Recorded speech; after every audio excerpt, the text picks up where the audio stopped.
All right, good morning, brothers and sisters. All right, we can take our seats and we'll start the Hyojung Nuri shortly. So please take your seats.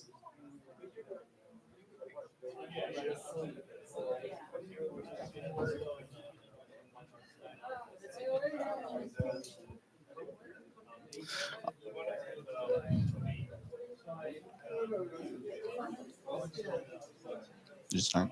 All right. Yes, good morning, brothers and sisters. Good morning, brothers and sisters.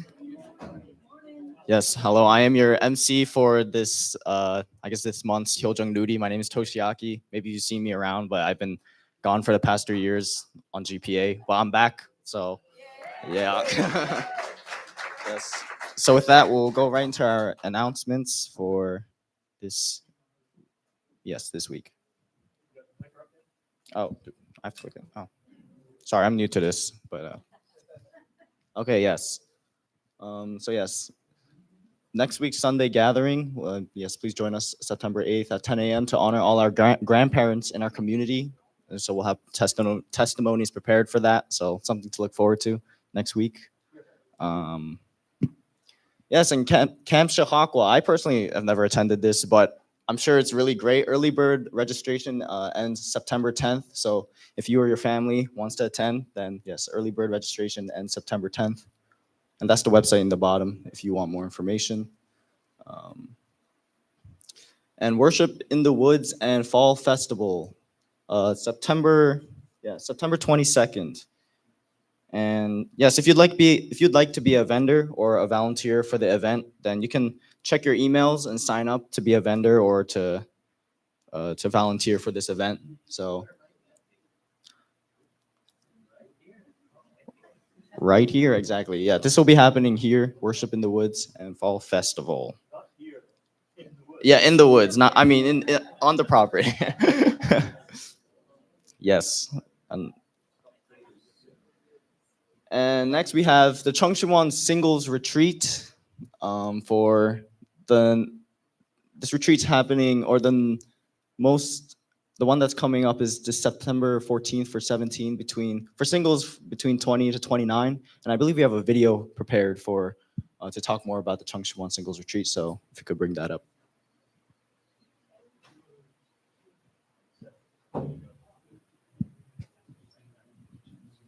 The blessing is such a beautiful journey, and we want each one of you to be able to find your eternal spouse like we did.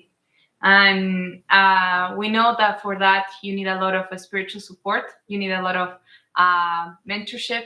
And that's why we have created the Cheongshimwon Singles Retreat.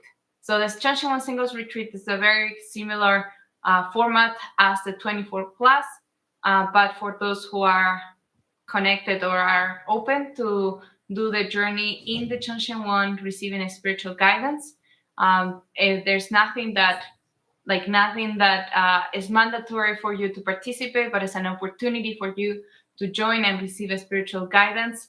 And you will be able to talk in groups about deep conversations, deep topics that would allow you to reflect about yourself and be able to know others, right? It's a opportunity to know yourself, to know others deeply, and help the spirit world guide you toward the right person to get blessed with. So we wanted to invite you. This is a unique opportunity for you to experience, for you to deeply connect with God, Heavenly Parent, and as well with others, and open up yourself for opportunities of connection, and as well what God has for you in the future. And maybe you will find the right person. there. Or maybe this is the step toward that. Mm. For all of you, we want to invite you. I know that it's very short notice, but sometimes God calls us at the last time, and those are the life-changing times of our book, our history of life, right? That's right. What you will say to all the brothers? Yeah, I think just take advantage of this opportunity. If you feel called, even a small bit, take it. As Karina said so well, we never know exactly what God's plan is, and maybe this is a moment where God needs you to take action.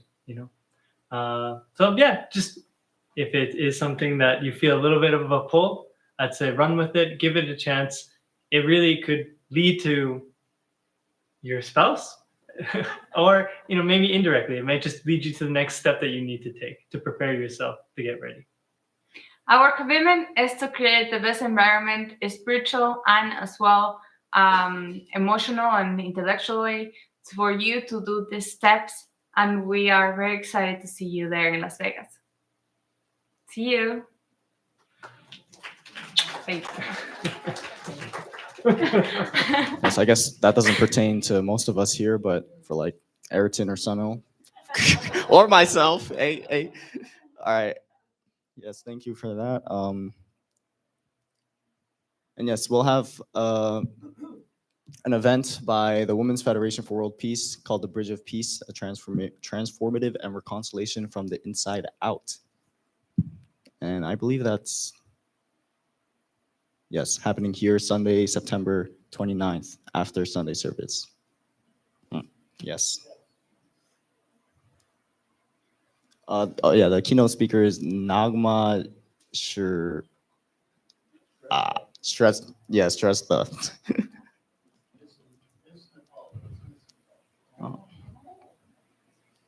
And yes, I think that was all the announcements for this week. And so with that, I'd like to welcome up the song team for our songs.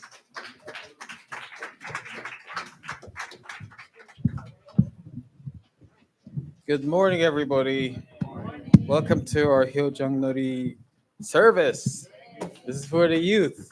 Right? So this is where the youth shine, and the youth, it doesn't mean that you're young. It means anyone could be a youth. As long as you're breathing, you're a youth. So today we're happy to see you all here. We want everyone to sing out and to just give your energy and your spirit. Be young again. Be young and happy. Be energetic, right? Like these two beautiful kids here. Okay, so the first song we'll sing is the Principal Youth March, and the next one will be Pass It On. Two beautiful songs. The Principal Youth March.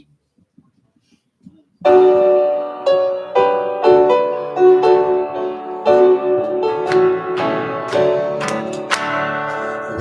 are the youth, soldiers of the truth, called by a God on high.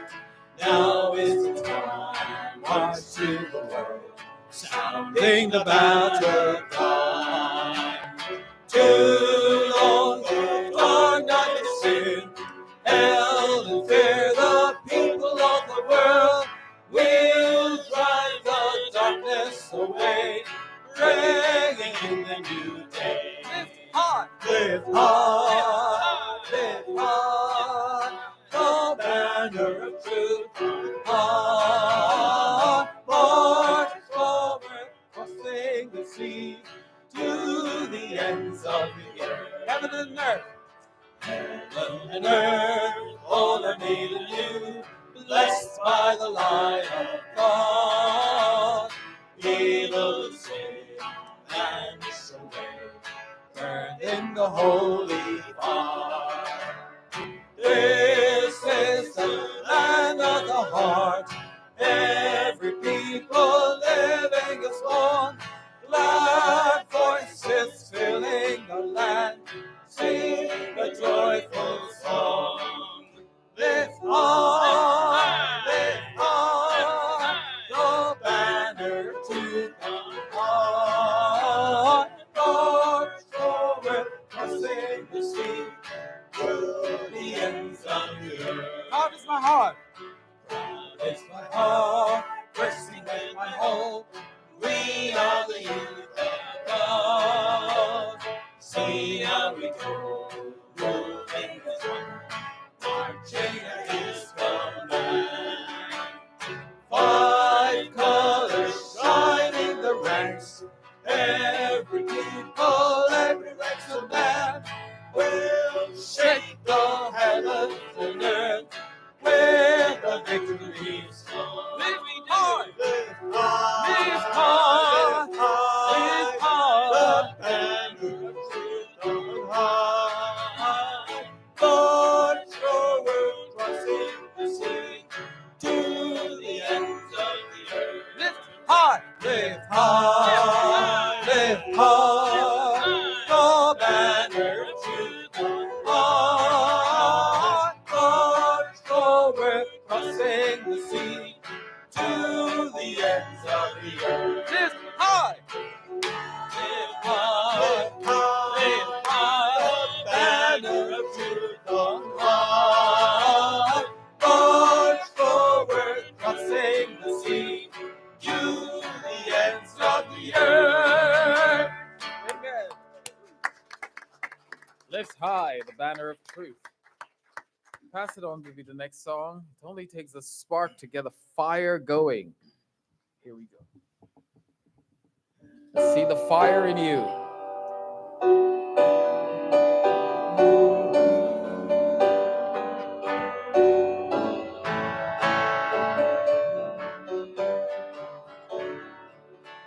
It only takes a spark to get a fire going. Soon all those around can warm up to its glowing. That's how it is with God's love. Once you've experienced it, you spread His love to everyone you want to pass it on. Let's sing out. What a wondrous time. Wondrous time is spring, when all the trees are budding, the birds begin to sing, the flowers start their blooming. That's how it is with God's love. Once you've experienced it, He wants to sing. It's fresh like spring. Want to pass it on. I wish for you, my friend, the happiness that I have. Can't depend on Him. It matters not where you're now. I shouted from the mountaintop, hey world! I want the world to know the Lord of love has come to us. We want to pass it on. Let's shout again from the mountaintop. I shouted from the mountaintop, I want the world to know the Lord of love has come to us. We want to pass it on. The Lord of love. The Lord of love has come to us. We want to pass it on.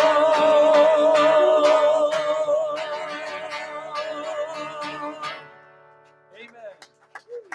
We want to pass it on. And now we'll pass it on to the youth.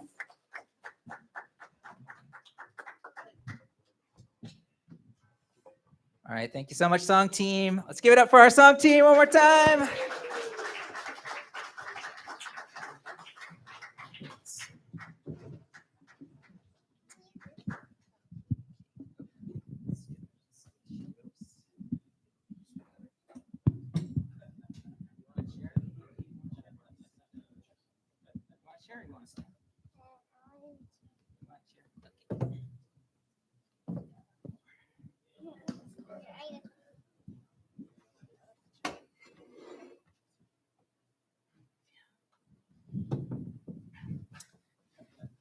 All right. So, good morning, everybody. This is a song. It's called "It's a Beautiful Day," and it's all about being grateful for life, no matter what life brings us. Just to stay grateful. And yeah, I'm really happy to have my sister, her son Elliot, and my son Ryoma up here. Let's give them a round of applause.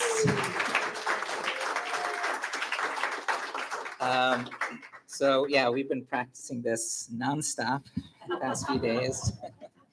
They can't read, so they have to memorize every single word. It's kind of so. Let's do our best, okay?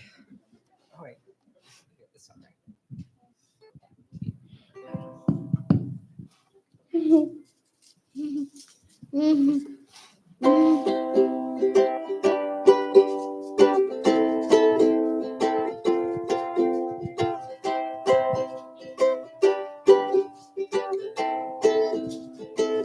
Lord, I thank you for sunshine, thank you for rain, thank you for joy, thank you for pain. It's a beautiful day, it's a beautiful day.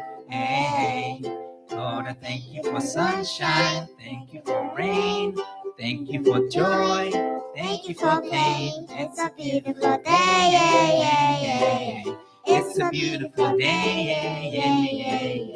It's a beautiful day. Sometimes life is good, but the trouble comes my way.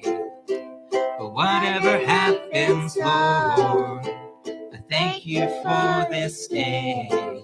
And when I'm feeling troubled, I lift my hands and pray that you will be done in the rain or sun. Oh, it's a beautiful day. I don't want to act too high and high because tomorrow I might fall down on my face. Lord, thank you for sunshine, thank you for rain, thank you for joy, thank you for pain. It's a beautiful day, it's a beautiful day. Lord, I thank you for sunshine, thank you for rain, thank you for joy, thank you for pain. It's a beautiful day, it's a beautiful day, it's a beautiful day.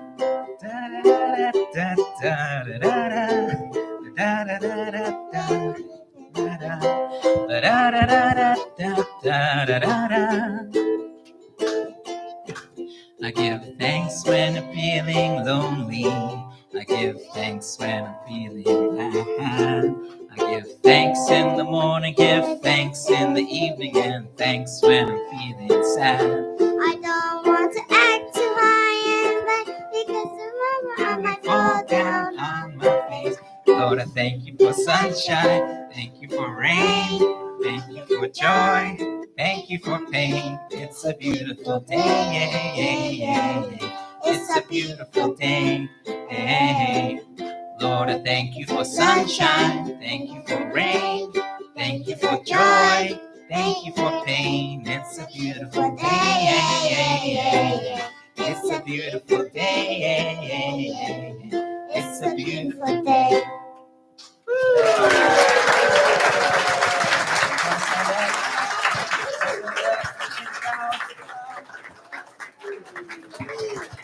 Thank you, everybody.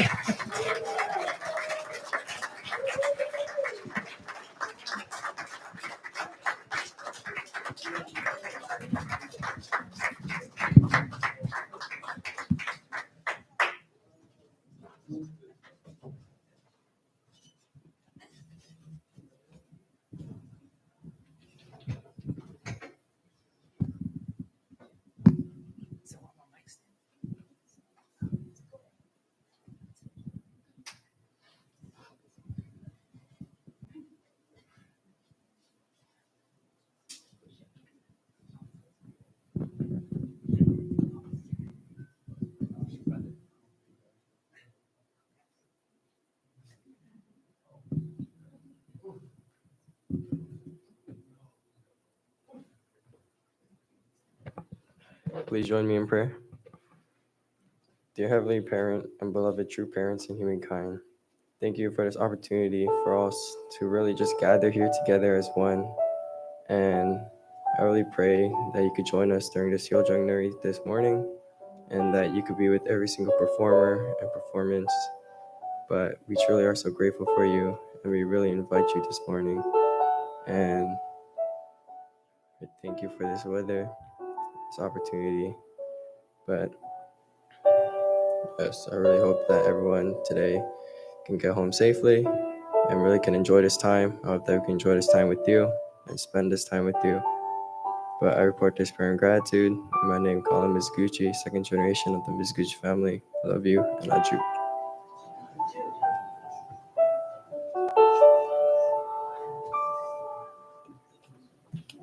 Aju, that was a wonderful prayer. That was not. All right. Yes, thank you for all the songs and for being here this morning. So as you've heard, yeah, we're going to receive some testimonies from our brothers and sisters and those who've attended different workshops or programs throughout the summer, including like Project Arenda or BCSF or Ocean Challenge. And so, yes, for the first testimony, I wanted to invite up this brother of mine, my other brother, to talk about his experience in Arenda. So let's welcome up Sanu.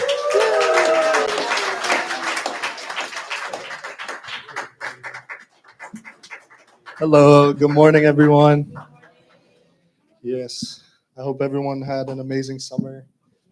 Yeah, my summer was pretty packed. I went to Project Arenda, and then I went to BCSF, and then yeah, it was pretty good. But today I'll be talking about Project Arenda, and yeah, overall, what I'll be sharing is kind of my realization of being an older brother and my confidence being an older brother. And yeah, I was really nervous going into Project Arenda, just being like 2 weeks, just giving like a little, I guess, explanation of what Project Arenda is.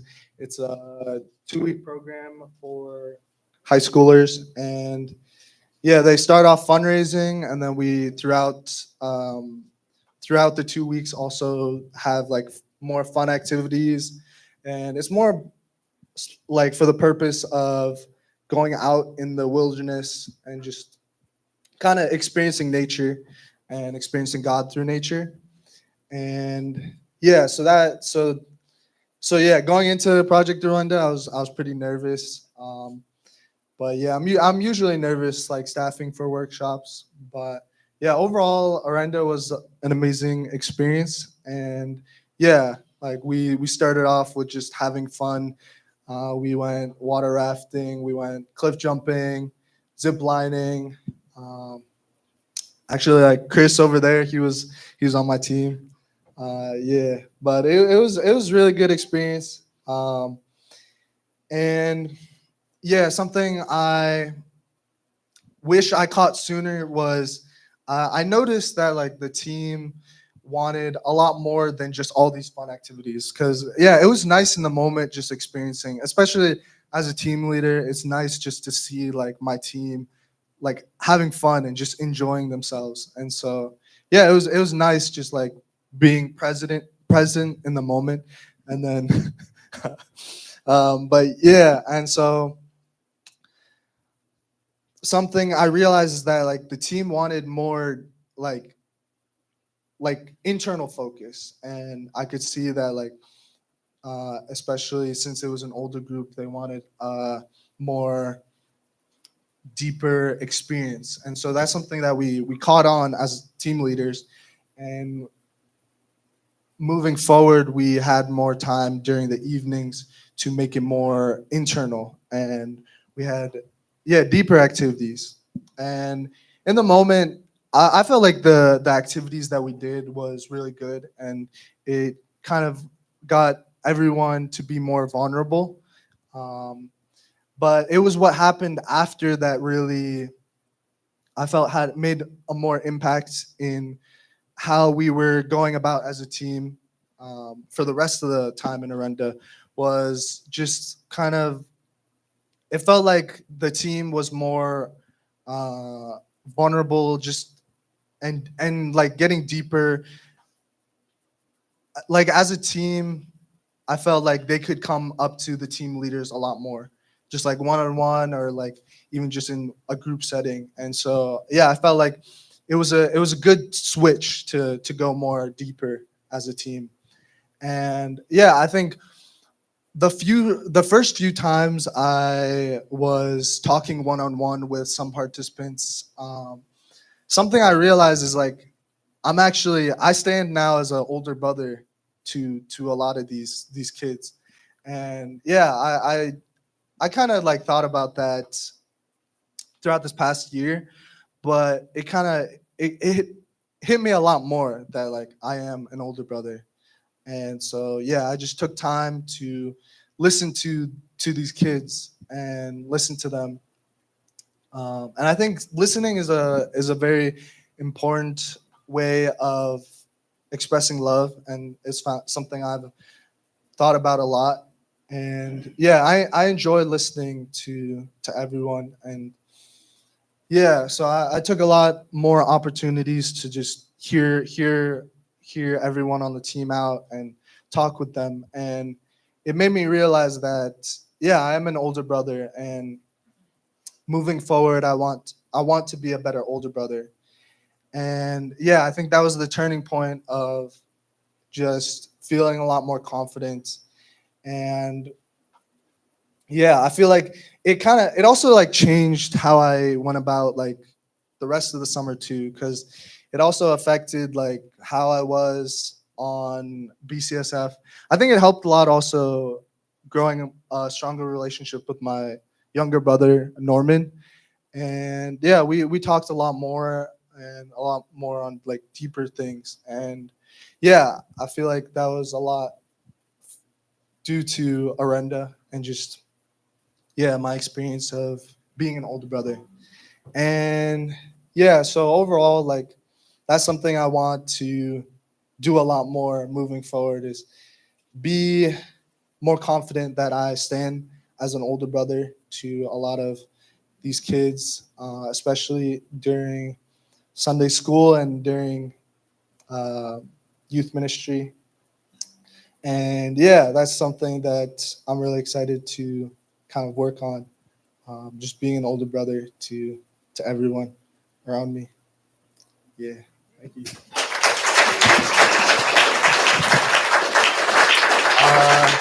Yeah, so I also I'm gonna be announcing the next testimony giver, and yeah, he's an amazing brother. I've lived with him for about a year and a half. So please help me welcome up Ayrton. Thank you, Sano. Good morning. Good morning. Yes, I'm going to be talking about BCSF this year.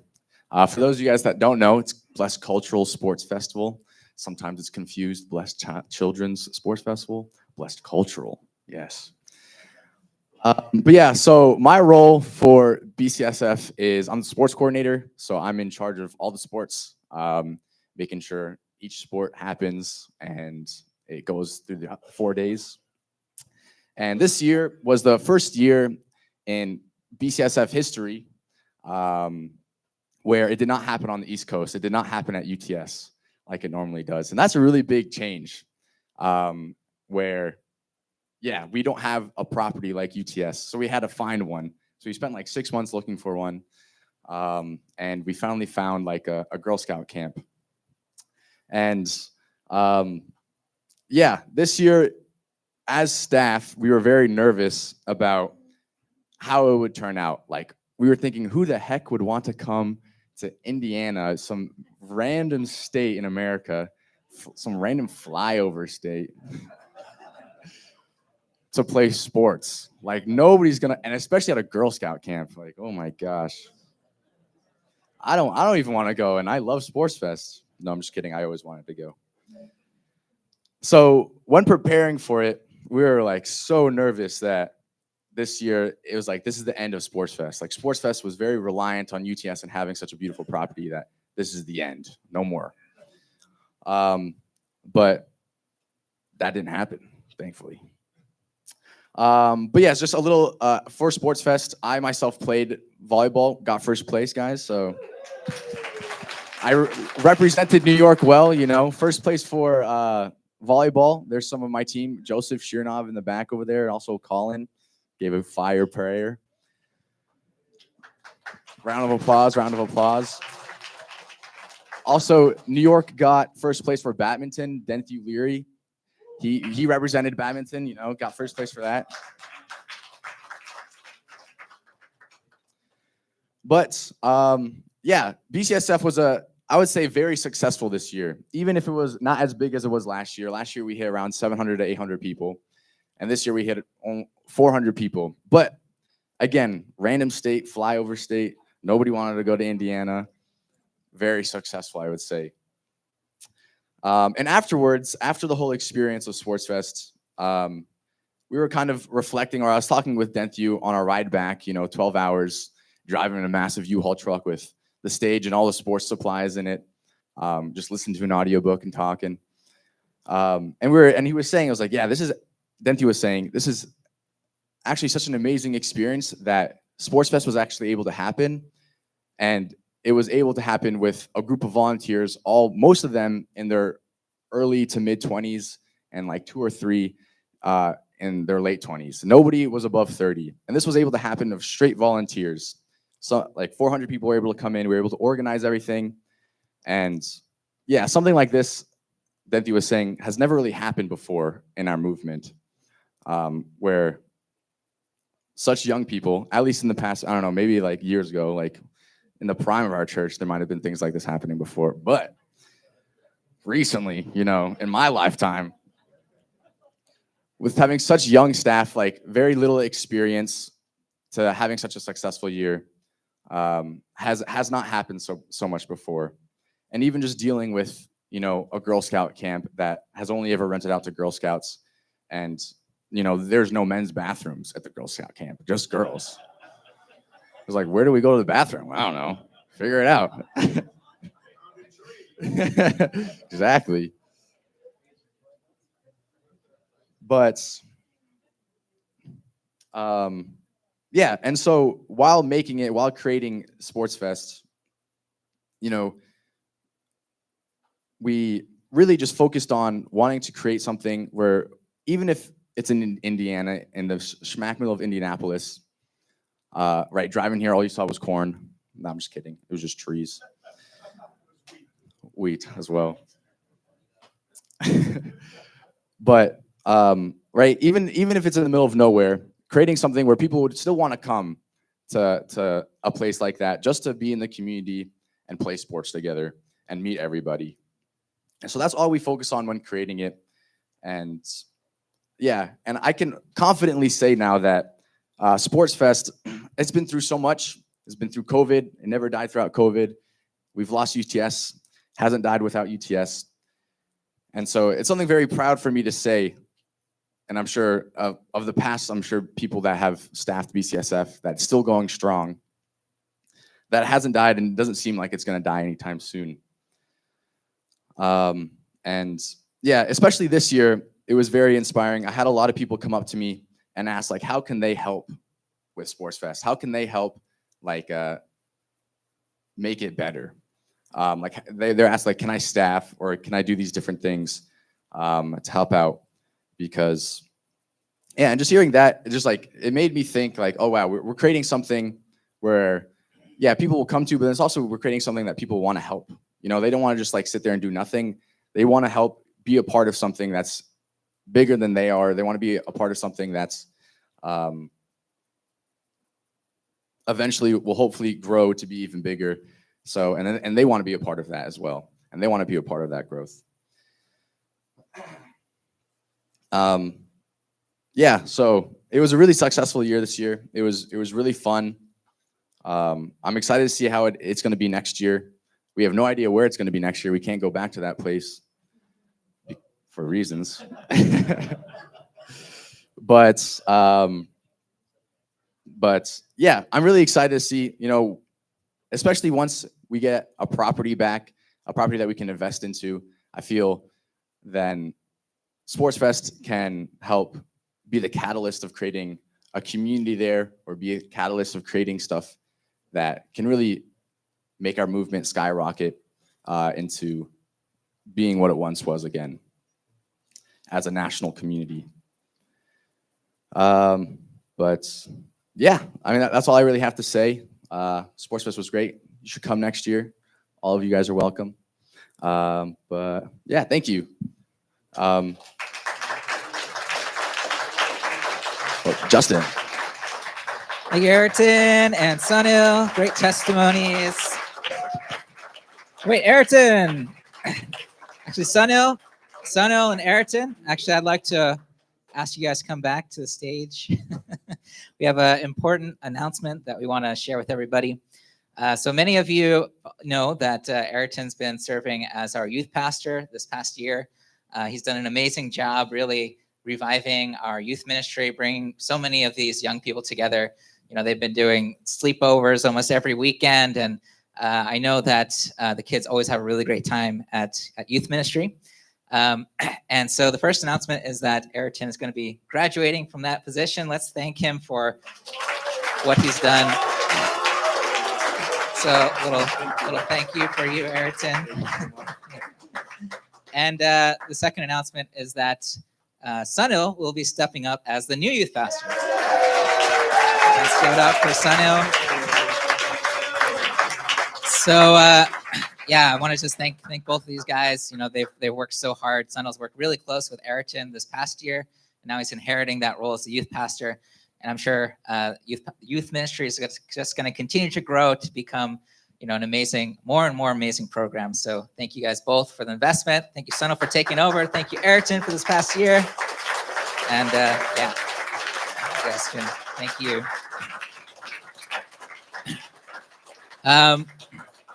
Also, since I have the mic, I wanted to actually make one more announcement. We have a few of our youth that are going to GPA starting today, right? So I just wanted to, you know, we won't be seeing them very often at Sundays anymore for the next year or so. So I wanted to just recognize them, and you guys can raise your hands. It's Chris and Kwan-san. Let's wish them well on their journey. And yeah, I'm sure they're going to come back with a lot of amazing stories and testimonies to share with us, maybe during the holidays. So we're going to take a short break from the testimonies and have a little bit of fun, a little bit of joy for Hyojeong Nuni. So the first thing, we're going to play a game, and then we're going to do a little birthday party for the summer birthdays. So this game is, it's very simple, but it's a game that requires a lot of faith.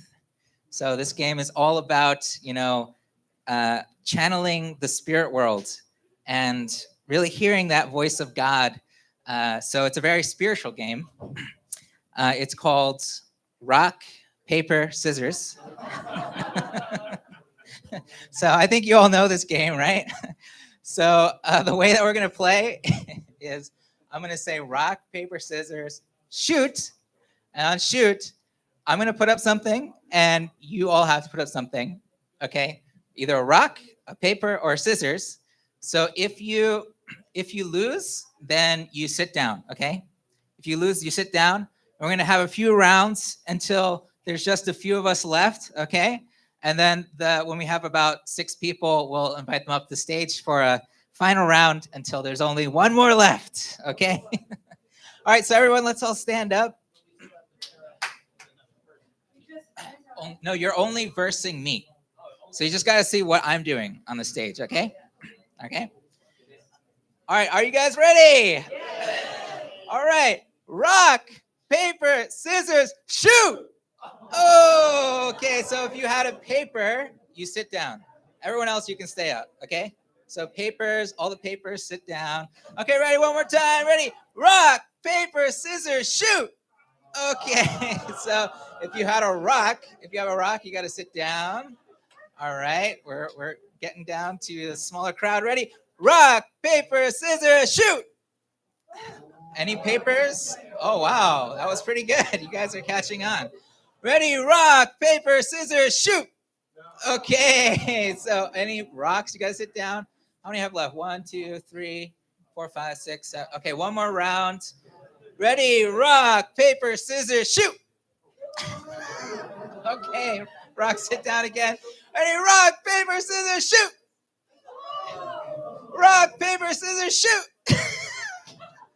Rock, paper, scissors, shoot. Oh my God, you guys are good. What the heck? Ready, rock, paper, scissors, shoot. Okay, how many we have left? 1, 2, 3, 4, 5. Okay, so you 5 come up to the stage. You guys are gonna. It's not over yet. You guys have to face each other now. Okay, you're gonna face each other now. And we'll see. Yeah, why don't you do it right here so that everyone can see? Okay. Oh, it's 4. Okay, perfect. Okay, so you guys are gonna match up. Ready, rock, paper, scissors, shoot. Wait a minute, that was really slow. We gotta do a redo there. Okay, you gotta do it as shoot. Okay, shoot, shoot, shoot. Yeah, shoot. Okay, ready? Rock, paper, scissors, shoot. Okay, okay. All right, so winner, and who won here? Oh, say okay. You guys got to do it again. Ready? Rock, paper, scissors, shoot. One more time. Rock, paper. Oh, you're okay. Rock, paper, scissors, shoot. One more time. Rock, paper, scissors, shoot. All right, everyone, say it together with me. Ready? Rock, paper, scissors, shoot. Okay. All right, we got the final round. All right, we're gonna say it all together. Ready? Rock, paper, scissors, shoot. Oh. All right, let's give it up for Kanai Holtz. Congratulations. All right, wow, somebody, Kanai worked so hard. I think she had that heavenly fortune with her. So, all right, so next we're going to do a little birthday party. So I'd like to ask anyone who has a birthday in the months of June, July, or August, please come to the stage. June, July, or August. Doesn't matter what age you are. Let's just come up, and we want to celebrate your birthday. Oh, wow. Actually, I just heard that today is actually our usher Jamel's birthday. Wow.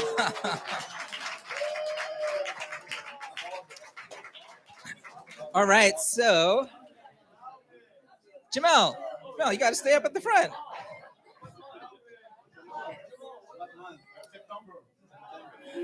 Oh, today's okay. Yeah, that counts because it's today. All right. I see. All right, let's all start singing happy birthday. Ready? Jack. Happy birthday to you. Happy birthday to you. Happy birthday. Everyone here, everyone. Happy birthday to you. Woo. All right, go ahead, blow out the candles. Woo. All right. So everyone can sit down. Actually, the kids stay. We have some gifts for the kids. Galvin's birthday is today. Oh, it was yesterday. All right, Galvin, happy birthday. So this is for all the kids. It doesn't matter if it's your birthday or not. You can come up or receive a gift. Galvin, you too.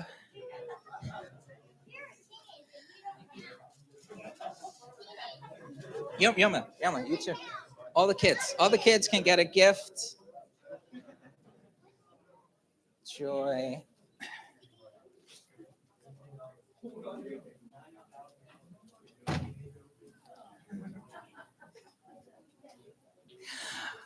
All right, one more time. Let's say happy birthday to all that birthdays. Happy birthday, everybody. All right, and next we're going to have 2 testimonies, but it's going to be about the same program, the Ocean Challenge program that happened. So our first testimony, let's welcome up Susan Boishery to give our first testimony about Ocean Challenge.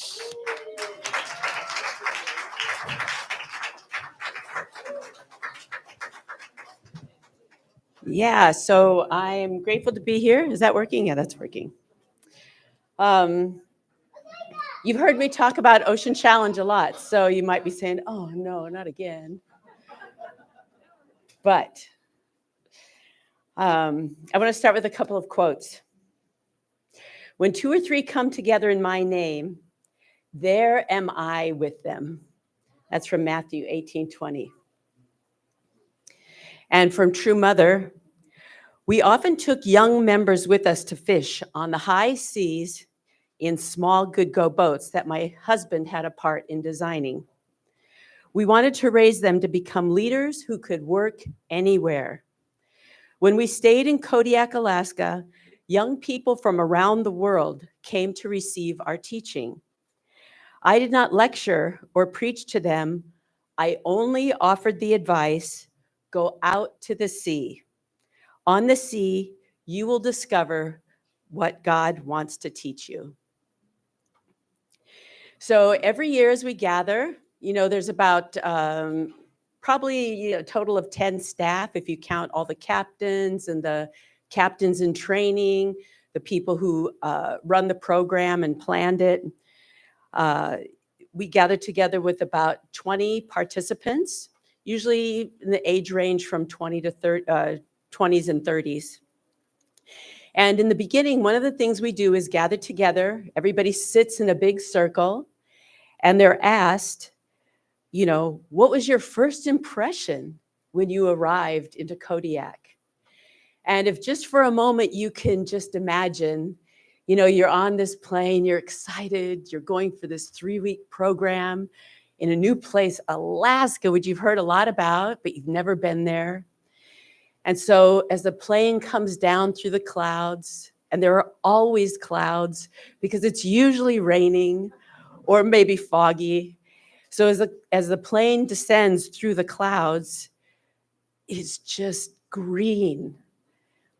The forest goes as far as you can see, and it seems so dense. You can't even imagine how the deer and the bear even can walk between the trees. And the coastline is craggy and rocky, and there's waves splashing along the coast. And that's your first glimpse of this place where you're going to spend the next 3 weeks challenging yourself. So you don't see much proof of any civilization until the plane comes in for a landing, and that's where you can see town. You get your first glimpse of the fishing boats that are heading in and out of port. You see buoys marking the channel, and you see mountains everywhere. And the mountains closest to town are these days all covered with wind turbines. There's a lot of these windmills around Kodiak. So at this question, many of the participants answer, oh, it was green, or oh, it's so pure, maybe adventure, or of course the word beautiful. A lot of people use the word beautiful to describe what they saw.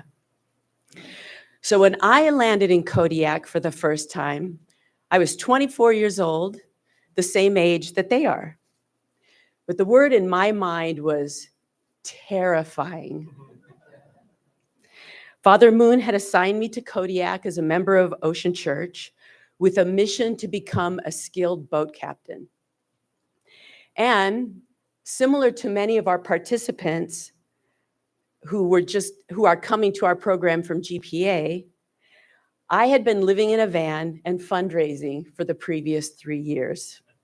So that was a very different environment I was stepping into with different skills required.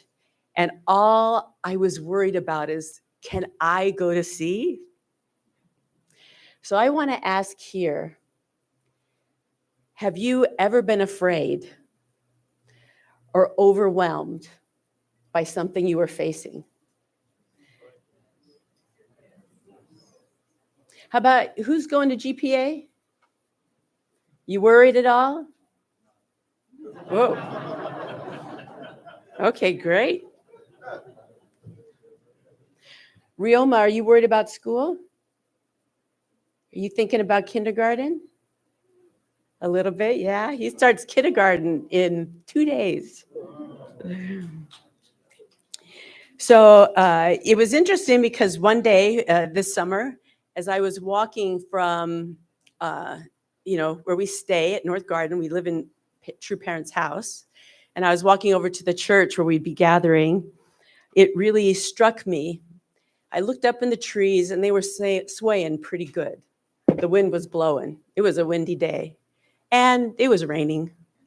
It's always raining in Kodiak. And it really struck me as I thought, wow, it could be a pretty rough day today out on the water.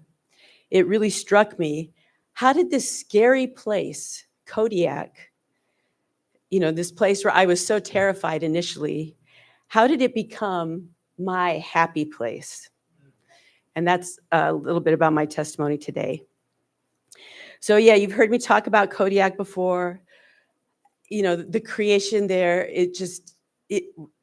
there's no word to say, but it's something we marvel over. The view from a mountaintop, it's just indescribable to see the pristine waters and the mountains all around. Some of them still have snow, even in the middle of the summer. The animals are deluxe. They're big, they're bears, they're grizzly bears. And you never know when you might just happen to run into one. The eagles are huge. The crows themselves are like so tall. The crows are huge. So Alaska is the very definition of the word extra. So, this is the very setting that now I'm so moved by the beauty, but that's what was so frightening to me, to my younger self. When I arrived in Kodiak and as I started to work on the boats there, I actually was working as a deckhand on the Green Hope. My experience was that the people were rough. Even the members that I lived with and worked with. I remember one particular brother who was in charge of the company that owned our boats. And every time he'd see me, he'd go, "What are you doing here anyway? Shouldn't you be at home with your husband? What are you doing here?" So the people were rough. It was always cold. The work was really hard. And the ocean could seem menacing and very unpredictable. Yeah, today's calm, but what's going to happen tomorrow? So all of those things are true. It's funny because I found photos of myself dating back to that time, and in almost no photo am I smiling. In fact, I usually look pretty upset. I was always actually on the defense because that's how it seemed, like things were always coming at me or going to hurt me. So I was always on the defense. So I endured, and sometimes that was the best I could do. So now it's just so different. Now, all these years later, I am so lucky to be invited to Kodiak to be a part of this program, which is intentionally created for our second and third generation to take a time out and to find God working in their lives. As I mentioned, we live in True Parents' house. Every day, we have a Hundake, a morning service. We read the words that father and mother spoke during the time they spent in Kodiak. And then we go out on those small boats, and whatever weather we've been blessed with, we practice the words that we heard that morning. We prepare ourselves for the waves. We set our goals and then choose and rig the rod that we're going to use to try to attempt that goal. We're all fishing for the big one. We serve others on the boat, perhaps get really seasick and try to find the strength to keep going. There's lots of time spent in reflection. What was my experience today? What is God teaching me through this? Hey, the guy next to me, all day long, he was pulling in fish after fish, and I caught nothing. Yeah, maybe I'm mad. Maybe I'm even a little jealous. but what does God want me to see here? So my discovery this summer was that, here I am now in this place that I feel safe, secure, I feel happy. I'm able to give in this setting where before I used to be afraid, often angry and defensive. I've got a lot of life experience under my belt since then. I'm now aware of the challenges that could be around the corner. Unlike these new participants, I know how cold we're going to get, if you're not properly dressed, and how miserable it might be if the storms suddenly come in and the water starts churning. I know how challenging it can be to keep your focus and keep your hook in the water during those times of the tide that nothing's really biting. But what's amazing to learn? None of those things bother me anymore. In fact, I anticipate them. So I can watch with great anticipation the reactions of my younger brothers and sisters as they face these challenges. So through my lesson that I got this summer, and every summer God gives me another lesson. Through life experiences, as time passes, God has given me all that I need to know and handle the things that come up. And what I want to say to the people headed off to GPA, and to the people facing maybe a first day at a new school, or maybe going through the throes of getting a new job, or navigating some new life situation, what I want to say is trust him. He's going to navigate you. He's going to help you navigate your course. Seek and you will find. Listen for God and surround yourself with others who are seeking to do the same thing. I realized we have been tossed and driven on the restless sea of time, right? That's a song we always sing. But just like that song says, we'll understand it better by and by.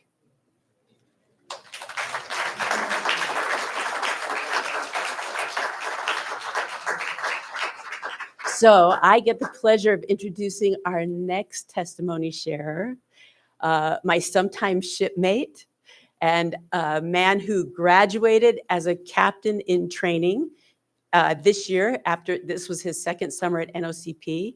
Please join me in welcoming Tyrone Clark.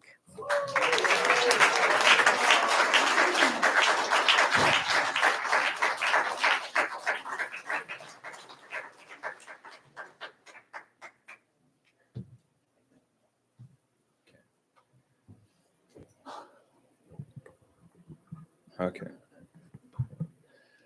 All right. Hello, everybody. Good morning. So this is my third time in Alaska. First time was on GPA in 2021, and the second time was 2022. And those were as participants. So this time I went as a CIT. And my experience before was really kind of easy as a participant. You don't really have responsibility at all. You just kind of fish. You could go wherever you want, talk to whoever you want, like just kind of do whatever and have your own experience. But as a CIT, and I remember Jerry Olson, if you guys know him, in 2022, he was actually my team CIT. And I asked him, like, oh, how is it? And the first thing he said was, man, it's so humbling. I'm like, wow, okay. And he didn't really say much else. Just, it's really humbling. All right, cool. And I had a lot of intention into this, going into this program with CIT, and just thinking about like being a captain in the future, not necessarily for my career, but to have a license and be available for workshops to happen just anywhere in the world, and support Ocean Province in that way. But yeah, Jerry, I understand why he only said it's humbling, because it's just it really, really is humbling.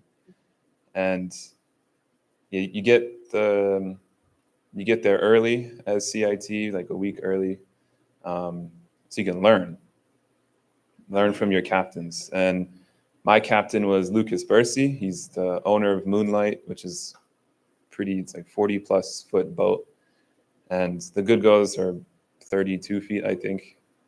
So it's bigger, and it's also his personal boat for his business, which also supports his family.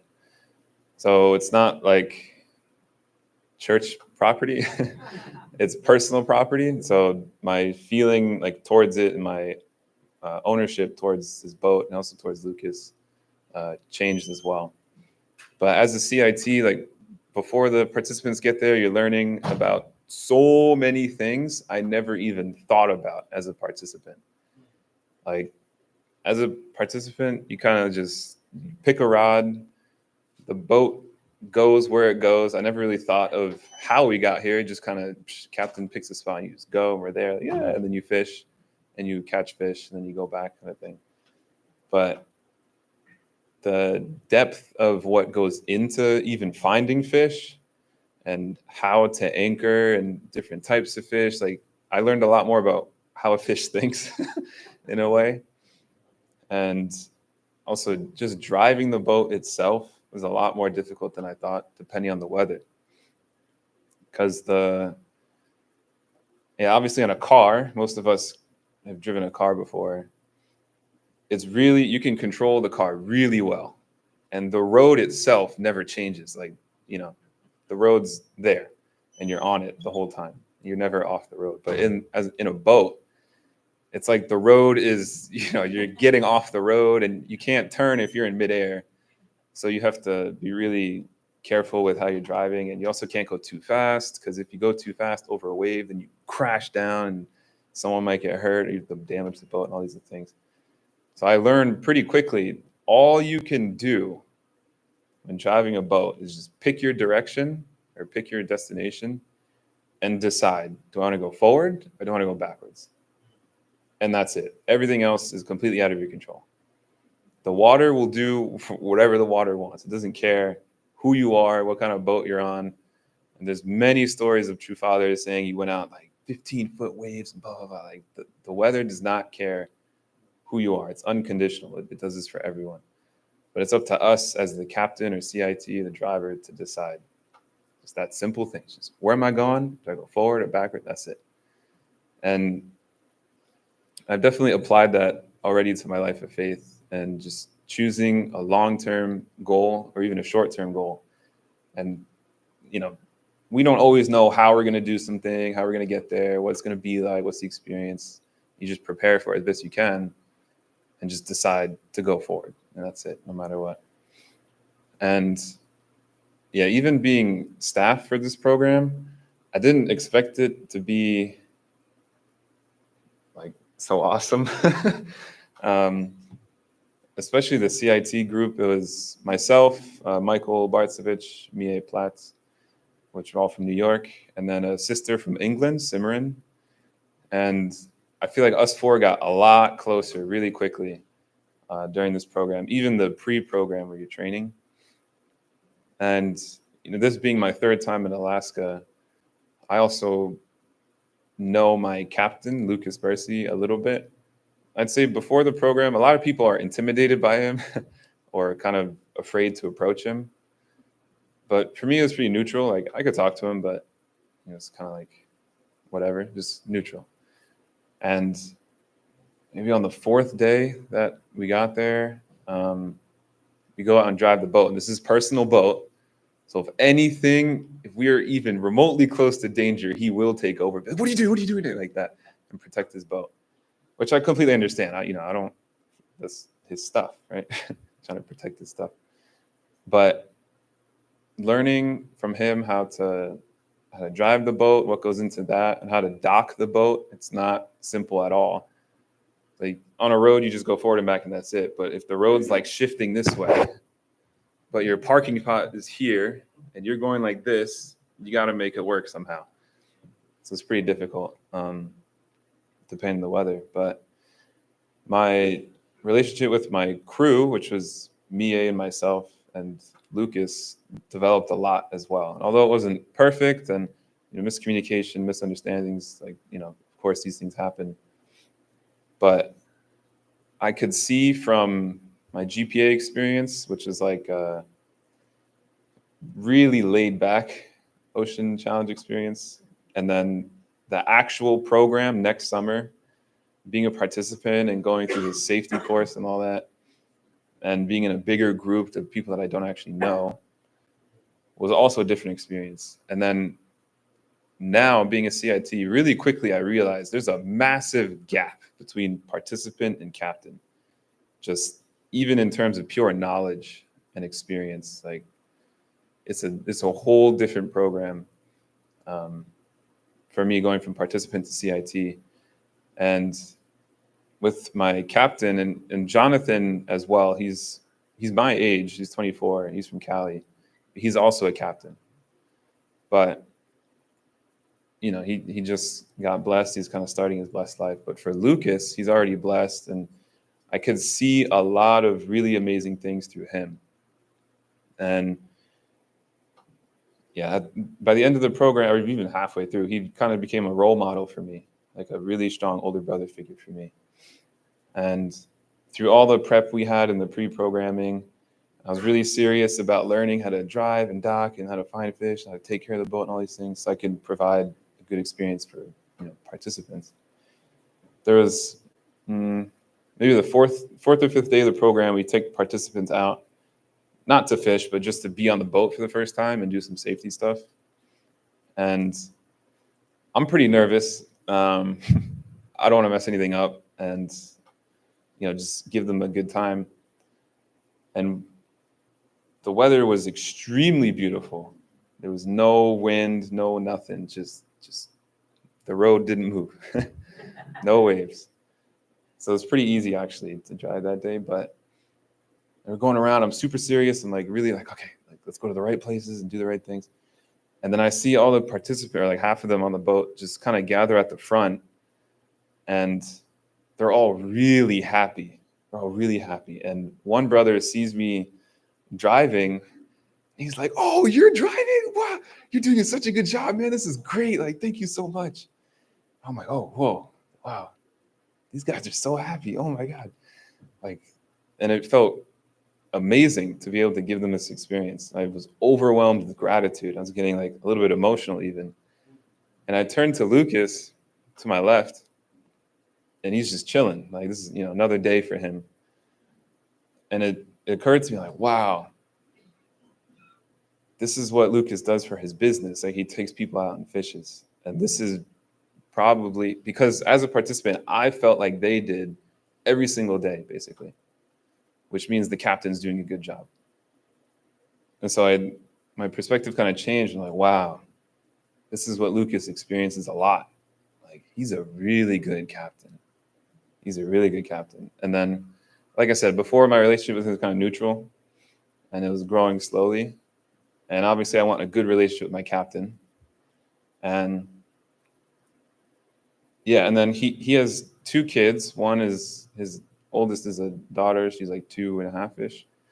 And the door to the wheelhouse, the cabin where you drive, is open. And she walks in and she looks, or she's saying, "Oh, Papa, you're doing such a good job," or something like that. And she looks up and she's like, "Oh," and then I'm not Lucas. She's like, "Oh," and she's kind of scared of me a little bit at the time, I guess because I'm I'm big scared. But she's looking at me "Oh, Papa, you're doing such a good job," and she realizes that I'm not Lucas, and then goes to Lucas and then says it again. And I'm like, wow, Lucas is such a good dad. Oh my gosh. This man is okay. Wow. I have a really good captain. Nice. I'm really happy to be on this boat. And later in that, I'm pretty sure the same day, they were doing testimonies, and Tasna, his wife, gave a testimony, and a pretty strong portion of it was about Lucas and about how how helpful Lucas was and how grounded and calm he was at all times. And I'm not going to share Tasna's testimony for her, but yeah, throughout the testimony, I was getting really emotional as well. And yeah, I realized, wow, Lucas is such a good husband too. Wow, a good captain. He's a good father, a good husband. Oh my goodness. And I was getting more and more happy to be on his boat. And then I think same day, he shared his own life testimony, and I'm not going to share it for him, but there was a lot of like, just, his life testimony has a lot of difficult moments, but he overcame them and persevered, and he is where he is now. And then all these things stacking up on, this positive view of Lucas. I'm like, wow, Lucas is a really good man. This is a really good older brother. And that day was, easily like top 3 days for me in Ocean Challenge, because I was able to overcome whatever perspective I had of him and see God in him, not just through himself, but through his work, his kids, and his wife. And this is really important for me because I don't want to just work and that's kind of it with my life or my family. Like, I also want to be a good father. I also want to be a good husband. I also want to be a good man. And seeing all these things in Lucas, in my captain, was really powerful for me. And so for the rest of the program, I couldn't think about it too much during the time because there's just so much going on. But afterwards, it just made me even more grateful for being a CIT, because I never would have even seen this if I was a participant.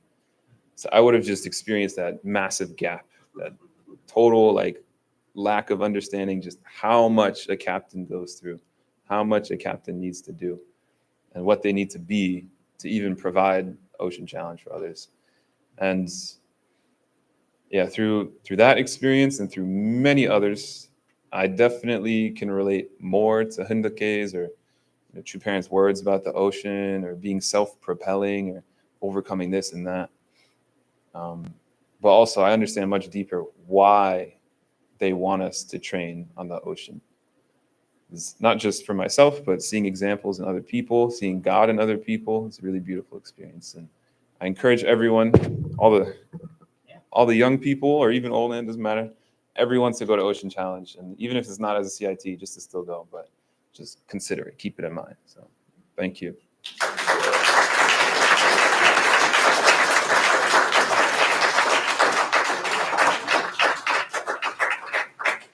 Thank you, Aunt Christine and Tyrone and Ayrton Sano, for your testimonies.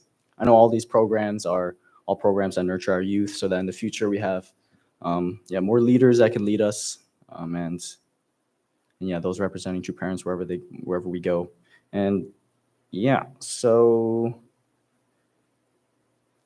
we heard a lot from the testimonies today. So now we're gonna have a chance to hear from each other. So we're gonna go into reflection and sharing, and so you can say hi to your neighbor and find a partner to share about what inspired you from these from these testimonies, and afterwards we'll have a few to share. So we'll have 4 minutes each, or 2 minutes each.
You can switch to your partner and give your partner a chance to speak about what inspired them. And with that will be another 2 minutes.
All right. Thank you for sharing, brothers and sisters, with your partner. You can thank your partner. You can thank your partner.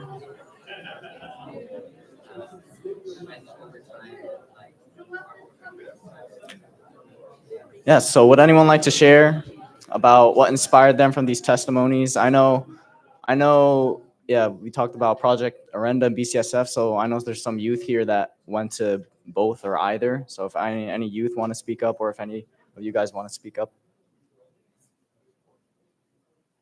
Yeah. Would anyone like to share?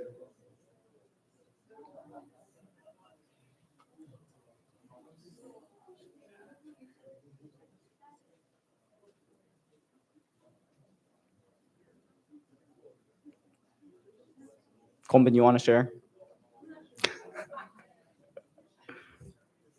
If no one wants to share, then we'll just move on and you can continue talking after service. Oh, all right.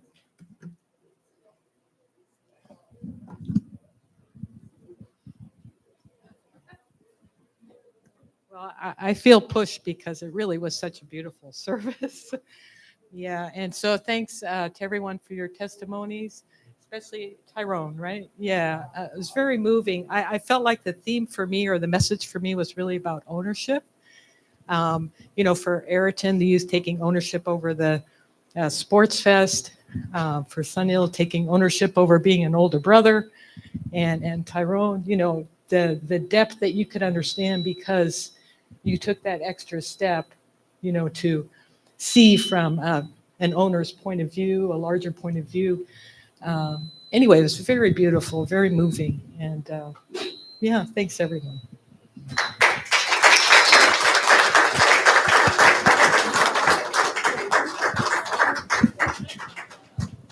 All right, short and sweet. Oh, someone in the back. Okay.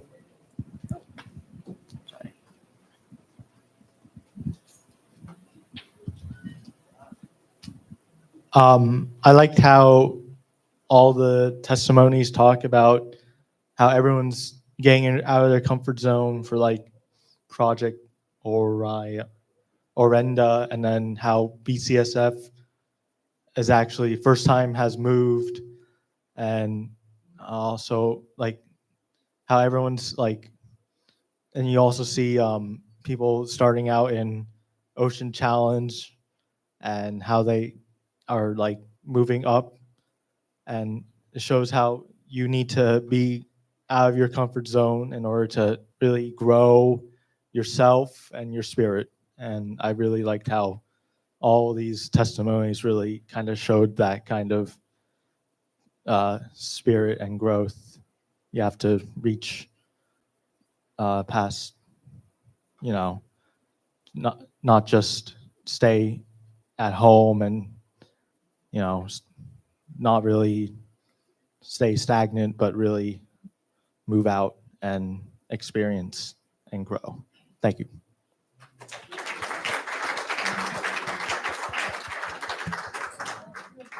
Oh, one more in the back. This will be the last one. Thank you.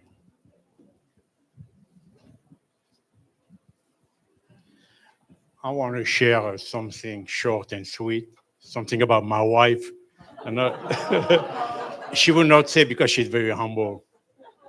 She mentioned it to me. There was a story when True Father was speaking right here in stage. When True Father was speaking, and my wife was on the front. So while Father was speaking, going back and forth, you look at my wife, he said, Susan. So my wife was surprised. He said, Susan, who made you captain? And my wife said, you did, Father.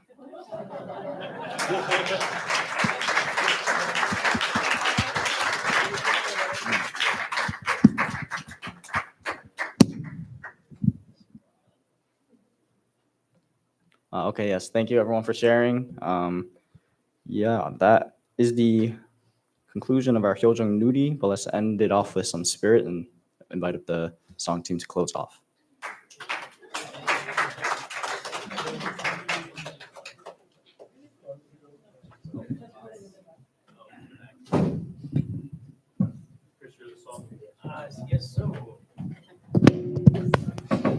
Yes.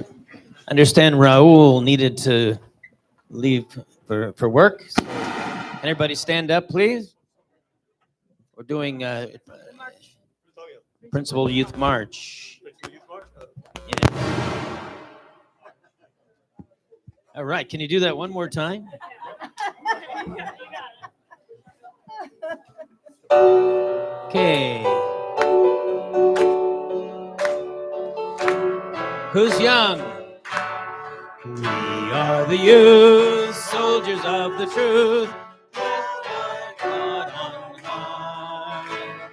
Now is the time, march to the world, sounding the battle cry.